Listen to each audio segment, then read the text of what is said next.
Всем здорово! В прошлом видео мы остановились на том, что в поддоне у нас оказались кусочки поршня. Двигатель, как вы видите, я уже собрал. Извиняюсь за то, что я не показал, как я его собираю, так как времени было у меня очень мало. Я, к сожалению, все это дело не снимал. Ну и причина оказалась вот в этом поршне, который у нас выломало. Значит, шатун, вкладыши, все было целехонькое. Единственное, в чем я удивился, так это вот в этом выломанном куске.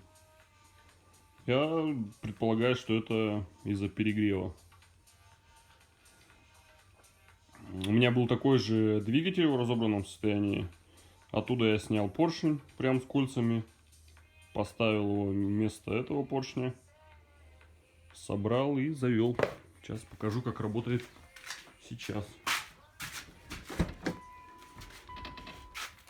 Лучек у нас до сих пор горит.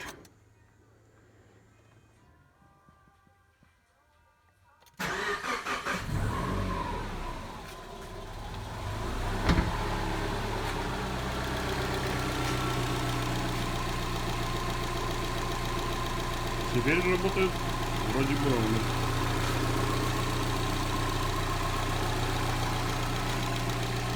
Погазуем маленько.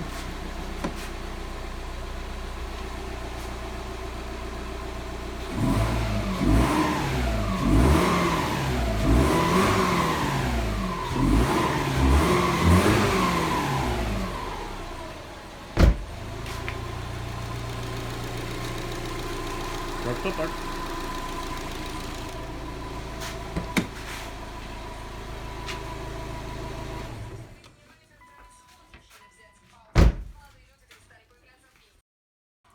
Значит так, ребята, если вы хотите собрать, разобрать двигатель, отремонтировать, это касается конкретно субаровского двигателя, я думаю, ничего сложного в этом нету, по большому счету.